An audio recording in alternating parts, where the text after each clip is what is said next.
Good morning, ladies and gentlemen, and welcome to the Coffee with Craig show. We'll be talking about commercial real estate in Central and Eastern Europe. So good Monday morning, ladies and gentlemen, and welcome to the Coffee with Craig show. We're thrilled to be back in Warsaw today, and good to see you, Winston. Great to see you back. How was your holidays? Yeah, very good, thank Yeah, you. you good? All right. Yeah. Our holidays in Cannes also very good. A lot of work, a lot of meetings, a lot of interesting things on retail.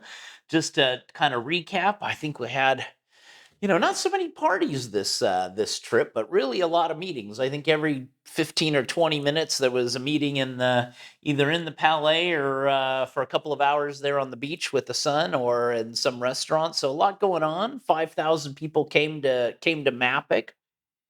Not anything in record numbers, but I'd say the people that were there were ready to do deals, and a lot going on for our. I've definitely got a lot of commitments and a lot of interest in our CEE Retail Awards, which is coming up February 9th, and also to our Marketplace-CEE, which is in Prague, and that is the 18th of May. Also, a lot of commitments from retailers and brands. Also, a lot of leisure looking to come into the market. A lot of leisure operators, a lot of leisure, different concepts and things that I hadn't seen before. So really, for Central Eastern Europe, it's really becoming one of the places for the leisure, and also some web-based brands. A lot of the web-based brands that are looking for locations in Central Eastern Europe also coming to the awards, but also to the marketplace in May in Prague. So if you're doing anything in retail, I would suggest those two events as not to be missed events. Anything in retail for Central Eastern Europe or Southeastern Europe, also for our Prague event. A lot going on in Prague and the Southeastern European real estate front. So Serbia, Romania, Bulgaria, Croatia, really Hungary. A lot of going on, a lot of interest there. So it'd be good to see all of you at that. Having said that, it looks like we're kind of coming to the end of the year, yeah? Beginning of December kind of crept up on us. Anyway, we'll take a little break and we'll come right back with Winston Norman and the news.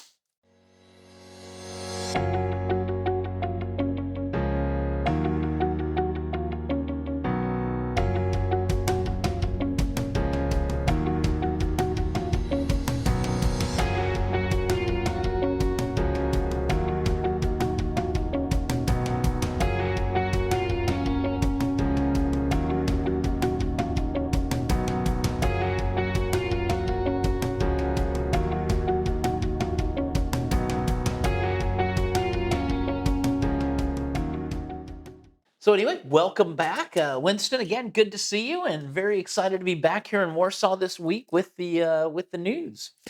Yeah, nice to see you back, Craig. Let's see what news we've got for you today. So we've got a report from Cushman Wakefield, and they've reported that the Czech Republic remains in the top 10 manufacturing locations globally. This is from their annual manufacturing risk index, which assesses the criteria such as operating costs, labour, and economic and political risk. And from the Central and Eastern European region, which is represented quite strongly, you've got, along with the Czech Republic, you've got Poland, Hungary, and Slovakia, and they all make the top 12.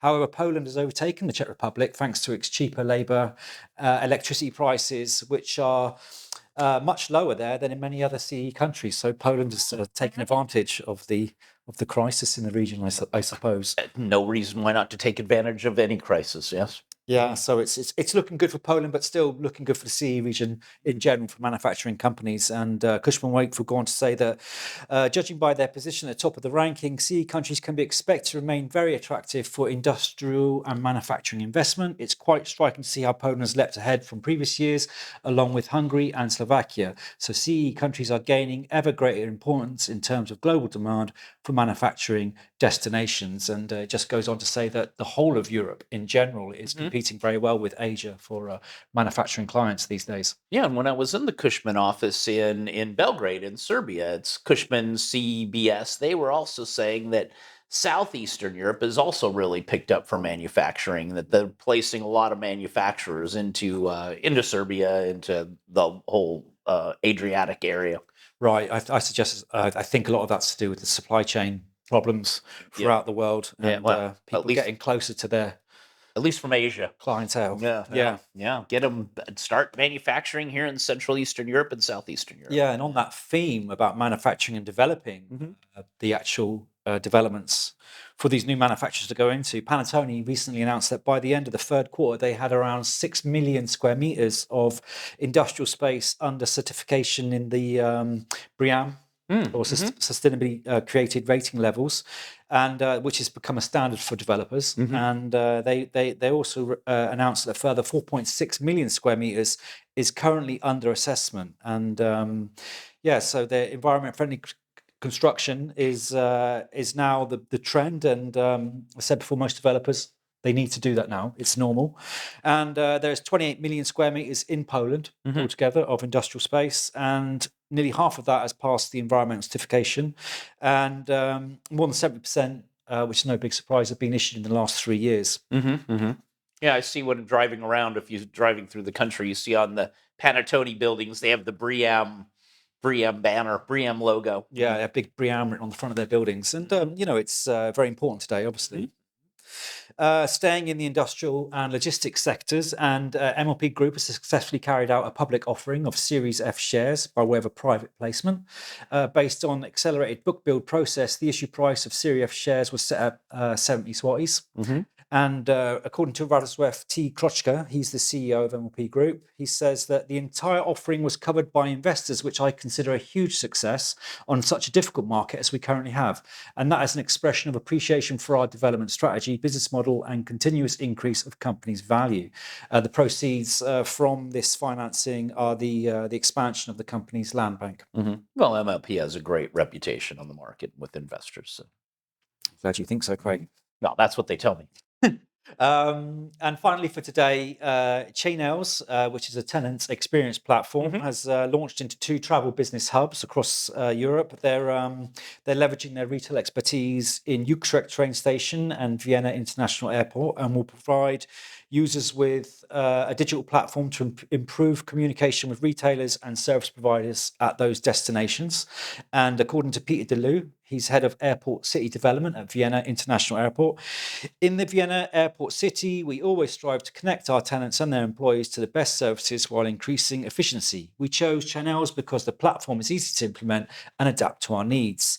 And Marcos Valkenberg, he's the national account manager at NS Stations, added, the app has been well received by the retailers and partners at Utrecht Station, who have welcomed the increased engagement and collaboration the tool gives them. And the CEO and founder of Chainels, Sander Vesput, he concludes, travel hubs are a new area for Chainels, but one we feel can benefit from our experience working with busy retail destinations across Europe for almost a decade. Yeah, that's perfect for them. I mean, they're doing so many shopping centers, and again, I meet with them at about every MAPIC, and they just always cutting edge, cool stuff. So they got some big announcement there. Yeah, great. So that's all we have for today. Excellent. All right. Well, thank you all. Thank you, Winston, for that great follow up there on the highlights on the EuropaProperty.com website. And thank you for all watching Coffee with Craig.